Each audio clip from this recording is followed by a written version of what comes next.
Hello, everybody. Today I'm gonna talk to Supla. 36 years of music business, 18 albums, TV shows, movies. One of the most loved musicians, rock star, actor in Brazil. Oh, what? Supla, how you doing, my man? What's up, kid? How you doing? All right? Good to see you. Yeah, doing English? Yeah. Well, thanks for the presentation. How's everything? Everything is great. Yeah. How was your first Rock in Rio experience? Oh, it was fantastic. First, I was a kid and I just saw on TV and I was like, look at that. I'm going to be there on that stage. And then in the next Rock in Rio, that was at Maracanã, like the biggest soccer stadium back then, and there was a whole history. Said I got to play there, and I was invited to play.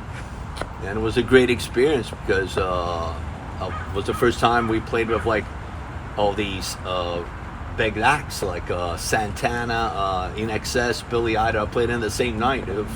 So for me, it was like a dream come true, Mm-hmm. And it was very well received by the critics and the audience. That is the most important thing. And what was the greatest thing that happened in your career? The highlight? Well, of course, Rock in Rio was a big thing. And then I played in other festivals like Lollapalooza. But I think one of the biggest things also was when I lived in I signed a contract with this label called Side One Dummy here in Los Angeles, and I was playing with my brother. I still play with my brother, but not as much. It's more focused in my solo career now. And we toured a lot, all over America and the UK, and we even played at the BBC. That was like a really high point in my career, I could say that. And what was the lowest thing that happened, the worst thing that happened in your life, not limited to career? Like, what was the worst thing, your worst memory? Well, I think you need to be surrounded by positive people, for you to look at that and say, wow, that really inspires me. So I don't even want to look at what it was, bad or not, Mm-hmm. One thing that I know is that recently I lost a partner. As a friend, as a musician we did together, and she passed away. You never know. It can happen at any moment to any of us. So try to be as much as active as you want, as you can. That's what I think, in this life. But at the back, regrets, I had a few, but then again, too few to mention, so I'm not even going to go there. It's like, keep for it, And Supla, it seems that in the last couple, 2-3 years, Yes? a young generation kind of rediscovered. Yeah, they discovered me, discovered it. Yeah, I can read this, What do you think happened? I think when it came to the pandemic, I said, we all as performers said, oh, what are we going to do now? You have to reinvent yourself. So I started doing a lot of interviews in a studio that I have in my house.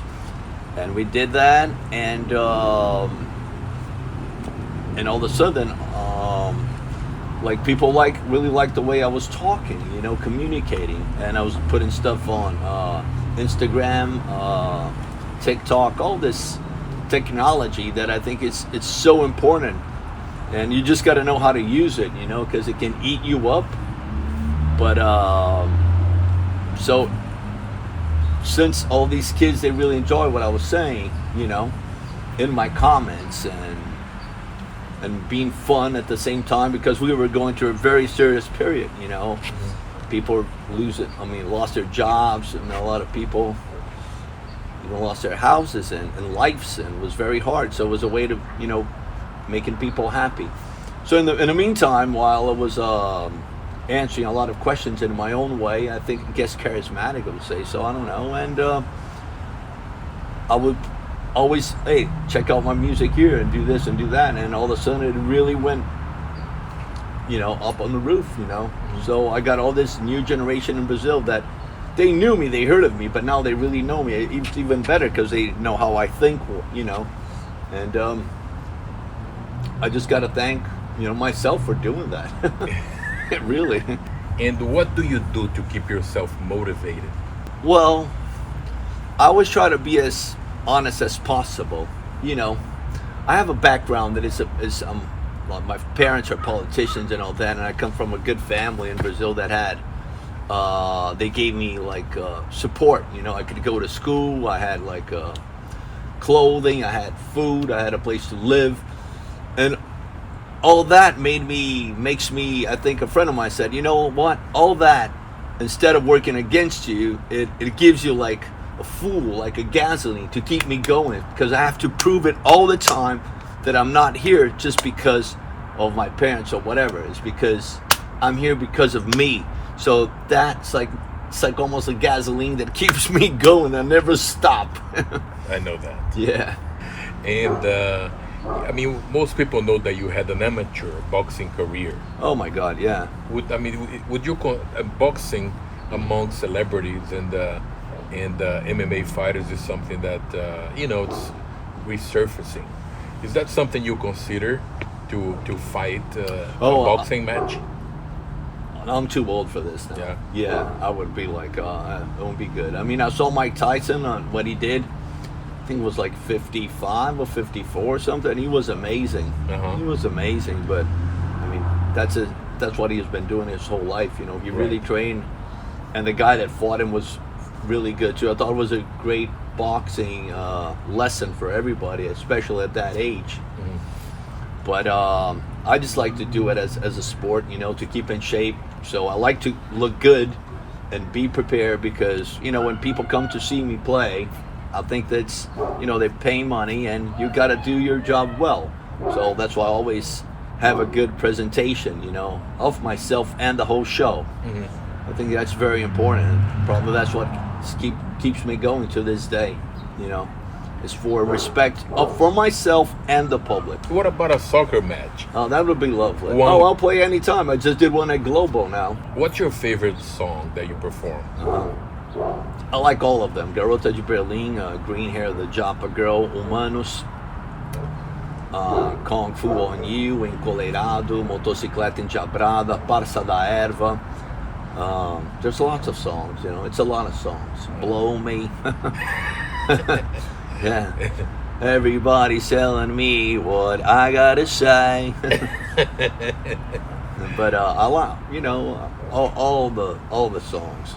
But coming back to the sport thing that you're saying, boxing, I was always very good at sports, and I always try to, since we in Brazil, we were very influenced by American English rock, in the 80s especially, and on the style and everything, And I said, well, I got to bring something from Brazil. And I was a capoeira fighter. I still know how to make some moves and stuff.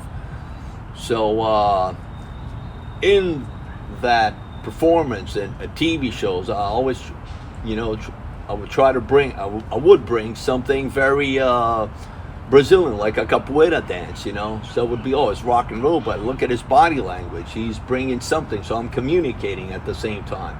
Something from my culture that will be, at least different, not people seeing boxing and all that. It's cool, but capoeira, no, right? So it was something different, So, and I always liked sports, like surfing, even soccer? poloing a horse, soccer. I love playing soccer. What about one? How they have in Brazil 1-versus-1? Have you seen that championship? They created it. Yeah, I would like to be in a team. I like the team thing. That's when you really see a soccer player. You can see a guy going like boo, boo, boo like that with the ball. Dribbling. Not even dribbling. I don't know how to say that. Embaixadinha, how you say that in English, but like that. But okay, let's play the game. Because what it really matters is the ball in the net. So no, that pipoca. So it's popcorn. So good. Let's go and eat some popcorn. Pipoqueiro, the famous pipoqueiro. That's funny, actually. It's really funny. All right. But right now I'm here in LA, and I already wrote 3 great songs. When it was about as a gothic girl. Can you sing a little bit of that one you were telling me about? Remember I don't even. I have a little bit here in my mobile. I have to find it. I think you sang because it's so new. I don't even remember the melody. Shakalaka, that one, yeah. I don't even remember the melody. I have to look for it. Let me see. Okay. Because Shakalaka, isn't it? Like has a. No, that chaka chaka. That's a rockabilly one. Yeah. Will you sing that one? That one, I really like that one. I have to. It's hard to remember now, man. But you have the lyric.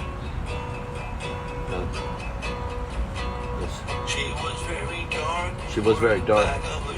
What back of a shop? Chola? she's a Scott girl from East LA. I like that. Sheila Haza was hot. I'll cut it. I'll cut the music and put Yeah. it over. I like that. Yeah, I like that. So you see, Cool. I get very inspired by LA, by Los Angeles. When I tell friends, hey, where are you going on vacation? Oh, I'm going to Los Angeles. What the hell are you going to do in LA? Well, we got everything here. You know, if I want to go to the mountain, we'll surf, or all these pretty girls, you know, fun, and it's rock and roll. Well, there's something here that I really like about Los Angeles. It's like I feel like people really like rock and roll. They really enjoy rock and roll. So what's not to like? New York or LA? Both of them are great because I lived in New York for 7 years, so I love New York, you know. All right, pal. But I love LA too. What's next? Well, next I have a new album coming out.